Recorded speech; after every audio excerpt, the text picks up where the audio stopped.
Discusiones, pero ¿quién mejor para analizar esta noticia que el ex senador de la República, el señor Juan Manuel Galán, que ya se encuentra en comunicación con nosotros? Señor Galán, bienvenido a esta emisión de noticias. Gracias por la oportunidad. Bueno, aquí veíamos en pantalla lo que eran los trinos del comandante de la guerrilla del ELN, este intercambio que hizo con las periodistas. ¿Cuál es la repercusión que tiene esto a nivel nacional y cómo afecta el proceso de paz entre el gobierno nacional y la guerrilla del ELN?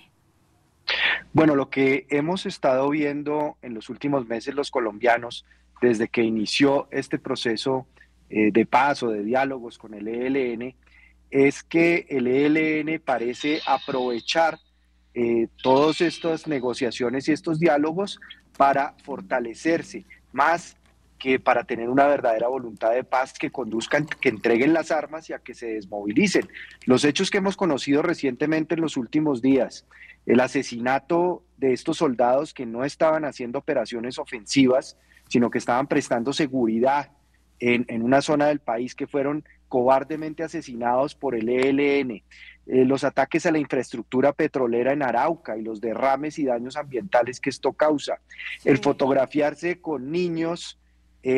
aparentemente en reclutamiento,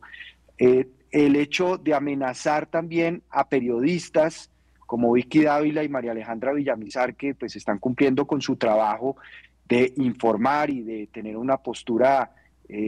crítica frente a ese proceso de paz en un momento dado. Pues todo esto demuestra que el Ejército de Liberación Nacional, el ELN, lo que está buscando es fortalecerse en la mesa de negociación, lo que está buscando es lo que siempre han buscado a lo largo de muchos gobiernos con los que han dialogado. No se les ve realmente una voluntad de paz, ni se ve realmente que este proceso de paz tenga un norte y tenga un rumbo claro hacia la desmovilización y la entrega de las armas.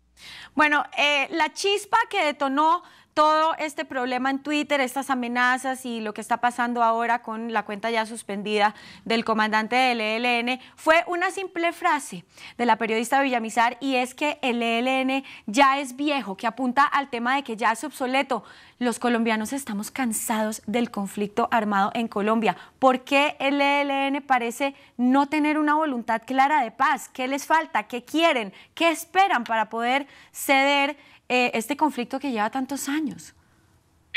Pues sí, realmente es una guerrilla de más de 60 años, que además perdió realmente su sentido político, si alguna vez lo tuvo, que pues nadie que recurra a las armas y a la violencia, pues realmente tiene una legitimidad política para buscar las transformaciones que necesita el país. Pero lo que hemos visto es que este grupo ya terminó involucrándose de lleno en el negocio criminal del narcotráfico, en las rentas ilegales, roban gasolina como insumo fundamental para la producción del clorhidrato de cocaína, están, digamos, ya posicionados en este negocio y se sostienen por este negocio, pero además sus actos violentos, su falta de coherencia y de mando unificado, parecen como grupos aislados, sin ningún comando unificado, sin ningún control que permita saber para dónde van, y que los negociadores realmente están representando a todas estas células del ELN que pues vienen actuando en diferentes partes del territorio nacional. Realmente lo que se requiere aquí es saber si el ELN quiere realmente la paz,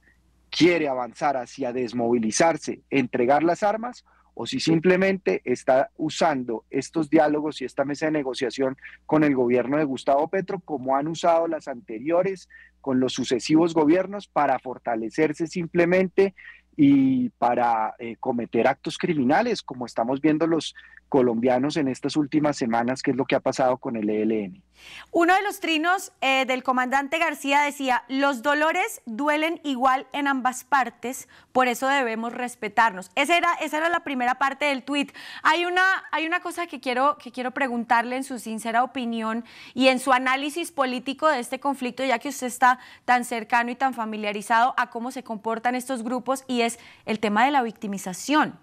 El dolor, que lo usan como si fueran las víctimas del conflicto, no los actores que están,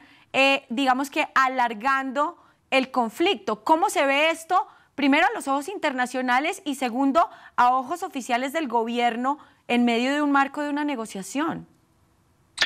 Pues se ve realmente como un grupo que no tiene norte político, que no tiene ninguna razón de ser en este momento, que simplemente está tratando de fortalecerse, sigue cometiendo crímenes no solamente violentos, de ataques cobardes contra población desarmada, contra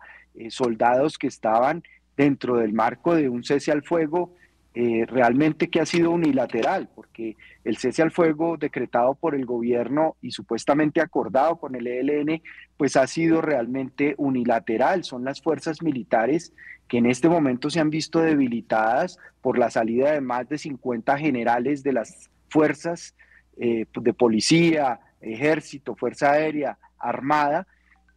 personas expertas en operaciones militares, y eso ha debilitado también y ha desmoralizado a la fuerza pública en medio de un proceso de negociación que parece como entre iguales, entre personas que pensaran igual, porque uno lo que observa es que el gobierno y el ELN, en cuanto a su pensamiento, en cuanto a su propuesta ideológica, pues piensan igual y se supone que acuerdos de paz se acuerdan y se negocian entre adversarios, pero eso Claro. no es lo que uno ve en este momento, y hay un punto muy preocupante que es el punto de revisar el modelo económico, porque ese Además. punto en la agenda lo que parecería indicar es que nos quieren llevar hacia una Asamblea Nacional Constituyente, porque el modelo económico está plasmado en la Constitución Nacional. Entonces, una constituyente en medio de esta polarización y de este clima político exacerbado e inestable, pues sería terrible para el país en este momento. Una última pregunta antes de despedirlo, la libertad de prensa. Colombia es uno de los países en los que más se amenazaba a periodistas. Ahora ha mejorado un poco la situación, pero aparentemente vuelve a estar en un punto crítico con acciones como esta. Está amenazada la libertad de prensa por los violentos, está amenazada porque realmente hay poca tolerancia a la crítica en varias instancias del gobierno, y yo creo que la oposición, el control político, la denuncia desde los medios de comunicación que deben incomodar al poder, que deben incomodar a los poderosos, porque esa es la función de un periodismo independiente, de un periodismo autónomo, de un periodismo crítico que no se hace amigo del poder, sino que está para cuestionar, para preguntar, y eso tiene que garantizarse como una institución democrática en Colombia fundamental, porque no hay democracia si no hay libertad, independencia y protección a la prensa, que no puede verse amenazada en su integridad los periodistas y sus familias por cumplir con su oficio y con su labor, que es tan importante para un país como Colombia. Claro que sí. Bueno, Juan Manuel Ganán, ex senador de la República de Colombia, muchísimas gracias por estos minutos de su tiempo aquí en DNews. Muchas gracias.